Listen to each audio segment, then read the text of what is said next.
샬롬 할렐루야. 창세기 42장 26절에서 38절이요. 그들이 곡식을 나귀에 싣고 그곳을 떠났더니 한 사람이 여관에서 나귀에게 먹이를 주려고 자루를 풀고 본즉 그 돈이 자루 어귀에 있는지라 그가 그 형제에게 말하되 내 돈을 도로 넣었도다. 보라, 자루 속에 있도다. 이에 그들이 혼이 나서 떨며 서로 돌아보며 말하되 하나님이 어찌하여 이런 일을 우리에게 행하셨는가 하고 그들이 가나안 땅에 돌아와 그들의 아버지 야곱에게 이르러 그들이 당한 일을 자세히 아리어 아뢰되 그 땅의 주인인 그 사람이 엄하게 우리에게 말씀하고 우리를 그 땅에 대한 정탐꾼으로 여기기로 우리가 그에게 이르되 우리는 확실한 자들이요 정탐꾼이 아니니이다. 우리도 하나님 앞에서 확실한 자여야 됩니다. 믿음의 확실한 자. 우리는 한 아버지의 아들 12형제로서 하나는 없어지고 막내는 오늘 우리 아버지와 함께 가나안 땅에 있나이다 하였더니 그 땅의 주인인 그 사람이 우리에게 이르되 내가 이같이 하여 너희가 확실한 자들임을 알리니 너희 형제 중에 하나를 내게 두고 양식을 가지고 가서 너희 집안의 굶주림을 구하고 너희 막내 아우를 내게로 데려오라. 그러면 너희가 정탐꾼이 아니요 확실한 자들임을 내가 알고 너희 형제를 너희에게 돌리리니 너희가 이 나라에서 무역하리라 하더이다 하고 각기 자루를 쏟고 본즉 각 사람의 돈뭉치가 그 자루 속에 있는지라 그들과 그들의 아버지가 돈뭉치를 보고 다 두려워하더니 그들의 아버지 야곱이 그들에게 이르되 너희가 나에게 내 자식들을 잃게 하도다. 요셉도 없어졌고 시므온도 없어졌거늘 베냐민을 또 빼앗아 가고자 하니 이는 다 나를 해롭게 함이로다. 루벤이 그의 아버지에게 말하여 이르되 내가 그를 아버지께로 데리고 오지 아니하거든 내 두 아들을 죽이소서 그를 내 손에 맡기소서 내가 그를 아버지께로 데리고 돌아오리이다. 야곱이 이르되 내 아들은 너희와 함께 내려가지 못하리니 그의 형은 죽고 나만 남았음이라. 그만 남았음이라. 만일 너희가 가는 길에서 재난이 그에게 미치면 너희가 내 흰 머리를 슬퍼하며 수울로 내려가게 함이 되리라. 보통 사랑과 공의를 동전의 양면에 비유를 합니다. 사랑과 공의가 서로 반대되는 것 같지만 그러면서도 결국은 하나이며 둘이 함께 있을 때 온전해지기 때문이지요. 그런데 사랑과 공의를 천과 실에 비유할 수도 있습니다.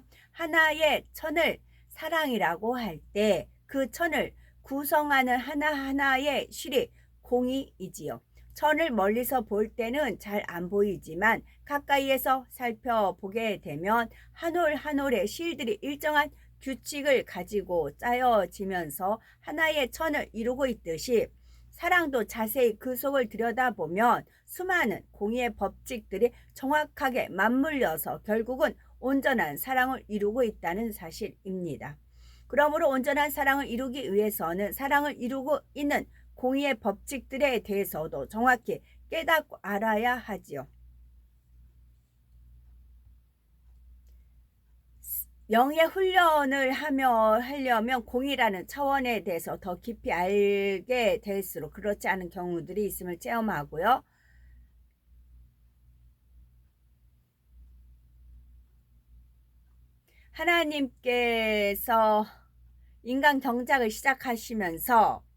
하나님께서 인간 경작을 시작하시면서 어둠의 세력에게 권세를 주시고 정확한 공의 가운데 인간 경작의 역사를 이루어 가시는 것과 맞지 않습니다. 자, 하나님께서 다윗 왕과 솔로몬 왕 중에 누구를 더 사랑하셨겠습니까? 왜? 당연히 하나님의 마음에 합한 다윗 왕이었지요. 그런데도 하나님께서는 이러한 다윗 왕이 그의 손으로 성전을 지어 하나님 앞에 드리는 것을 허락지 않으셨습니다. 대신 그의 아들 솔로몬 왕 때에 성전을 지어 드릴 수 있도록 하셨지요. 그 이유는 다윗이 수많은 전쟁으로 인해 그의 손에 피를 많이 묻혔기 때문이었습니다. 하나님께서 아무리 다윗 왕을 사랑하신다 해도 하나님 앞에 드리는 성전은 깨끗한 손으로 지어져야 하기에 하나님께서는 이처럼 다윗이 아닌 솔로몬을 통해 성전을 짓도록 하신 것입니다. 이것이 바로 공의입니다. 하나님께서 아무리 우리를 사랑하셔도 모든 것이 공의에 맞을 때라야 모든 것이 허락이 될 수가 있습니다. 그래서 하나님께서는 우리를 연단하여 정금같이 나오게 하시는 것입니다. 이 마지막 때에 우리가 하나님을 사랑하고 믿음 좋은 성도님이 되면서 하나님께서는 연단도 허락하시면서 참고 인내하며 오시는 것입니다. 이러한 사랑과 공의 사이의 관계는 모세의 경우를 보아도 잘 알 수 있습니다.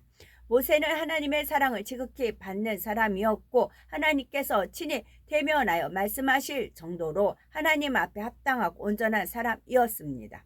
이런 모세였지만 그는 꿈에도 그리던 가나안 땅을 눈앞에 두고 결국 그 땅에 들어갈 수가 없었지요. 느보산에 올라 멀리 가나안 땅을 내려다보기는 했지만 40년 동안 목표 삼아왔던 가나안 땅에 들어가는 것이 허락되지 않았던 것입니다. 그렇다면 하나님께서는 왜 그처럼 사랑하는 모세가 가나안 땅에 들어가는 것을 허락하지 않으신 것일까요? 가나안 땅을 한 번만이라도 밟아보게 하실 수는 없으셨던 것일까요? 하나님께서는 모세를 너무나 사랑하셨지만 그가 가나안 땅에 들어가는 것은 공의 때문에 허락하실 수가 없으셨습니다.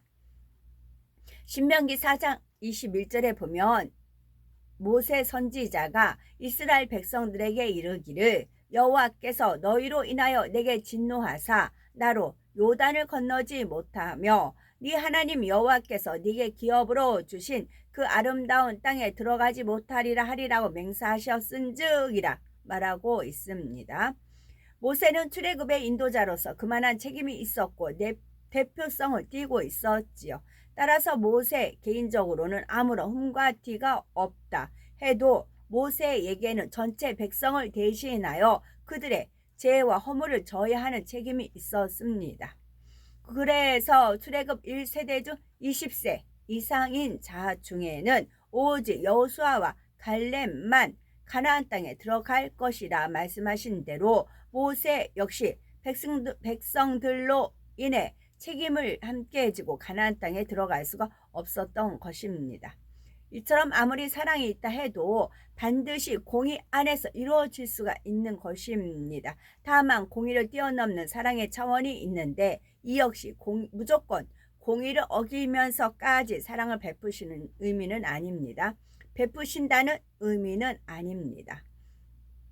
이는 상대가 치러야 할 값을 내 편에서 대신하여 사랑과 희생으로 치러주는 것으로서 이 역시 결국은 상대에게 적용될 공의의 법칙을 어기는 것이 아니라 대신해 주는 것과 같다는 사실입니다.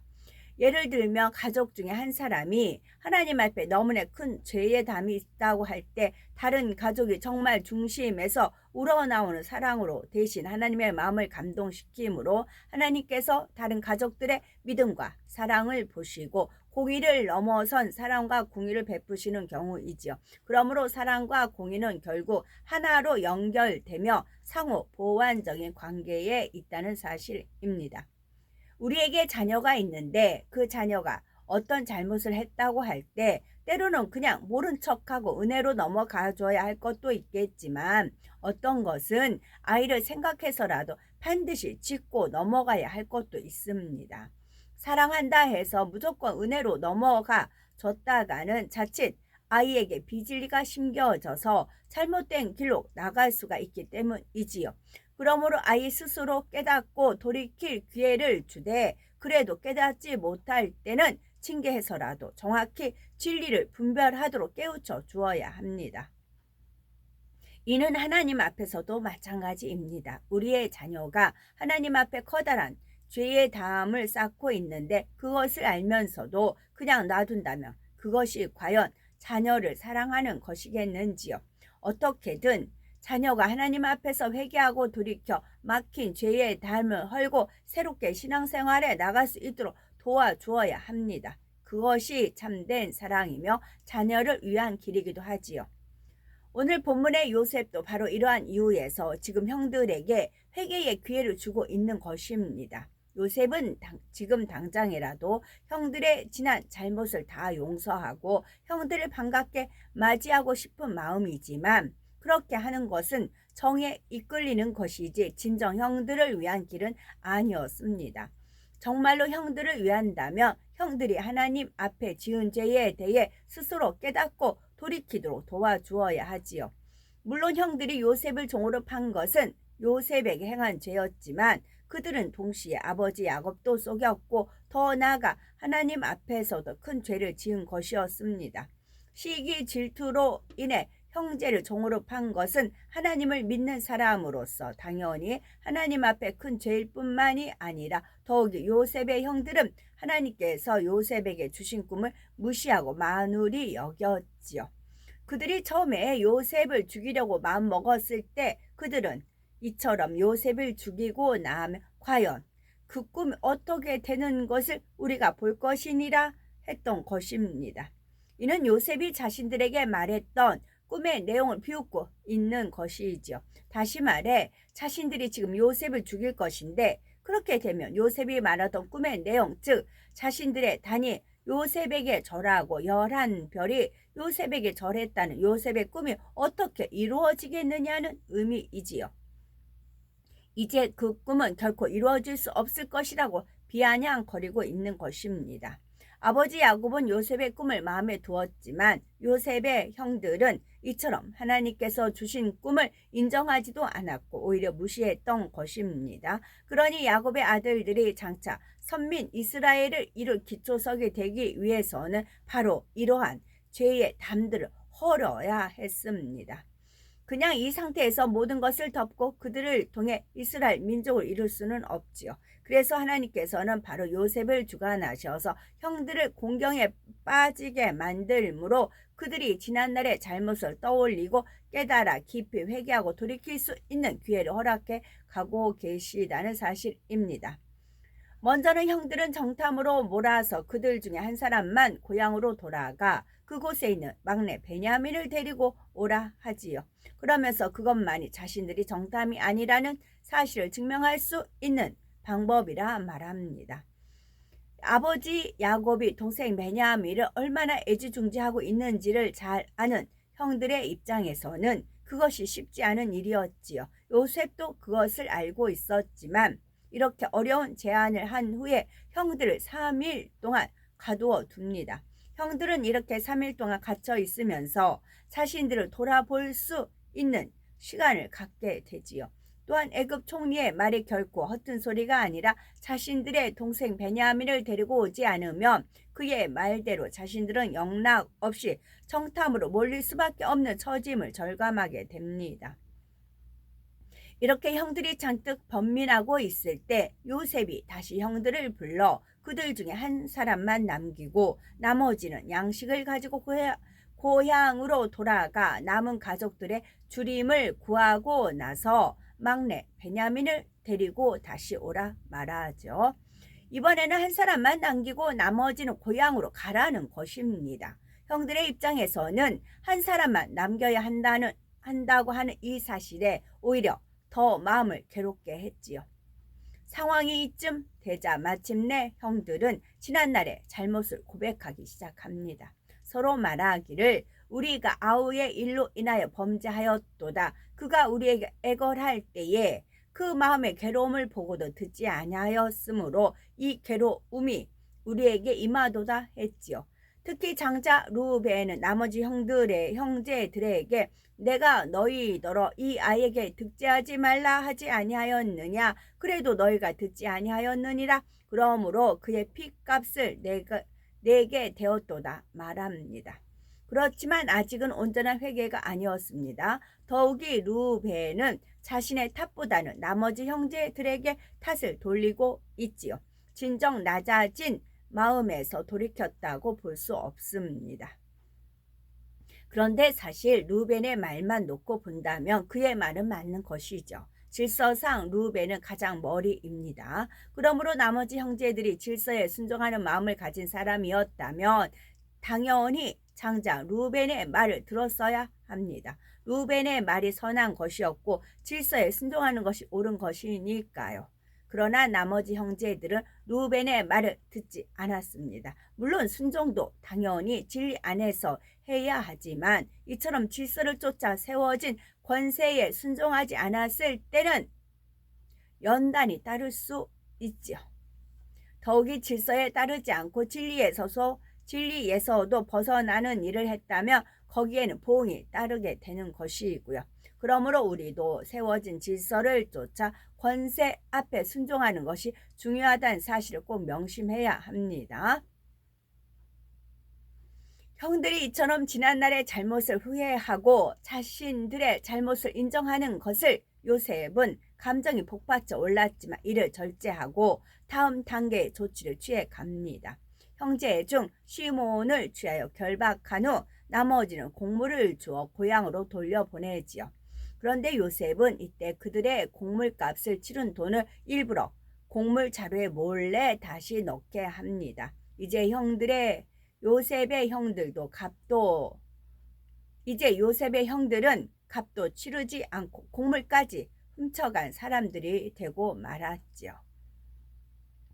고향으로 돌아가는 길에 돈이 자루 속에 들어있는 것을 발견한 형들은 너무나 놀라고 어찌할 바를 모릅니다. 28절에 이에 그들이 혼이 나서 떨며 서로 돌아보며 말하되 하나님이 어찌하여 우리에게 이 일을 행하셨는고 했던 것이지요. 일이 점점 꼬여만 가게 되자 요셉의 형들은 하나님께서 왜 자신들에게 이와 같은 일들을 행하시는지 돌아보게 되었고 그러면서 지난날의 잘못에 대해 더 깊이 돌아보는 기회를 갖게 됩니다. 요셉은 바로 이렇게 되기를 바라는 마음으로 이처럼 돈을 도로 자루에 넣게 한 것이었지요. 일이 이 지경에 이르러 고향에 돌아온 요셉의 형들은 그동안 있었던 일의 자초지종을 아버지 요셉에게 상세하게 말합니다. 예전에 요셉의 일로 아버지를 속였던 것처럼 이번에도 어떻게 숨겨보려고 한 것이 아니라 있는 그대로를 진실하게 말한 것이죠. 이는 자신들에게 돌아올 어떠한 책임이라도 이번에는 기꺼이 지겠다는 의미입니다. 비록 자신들이 억울하게 누명을 쓰면서부터 일이 이처럼 꼬이게 된 것이지만 어쨌든 자신들로 인해 상황이 이 지경에 이르렀으니 그것에 대한 책임을 느끼는 것입니다. 애굽 총리에게 막내 베냐민이 있다는 말을 해서 자칫 베냐민까지 위험에 빠뜨리게 되었고 형제 시몬을 남겨두고 올 수밖에 없었으며 거기다가 이제는 곡물값도 치르지 않은 것이 되어 이러지도 저러지도 못하는 진퇴양난의 상황에 빠지게 된 모든 것에 대해 자신들의 책임을 느끼고 있는 것이지요.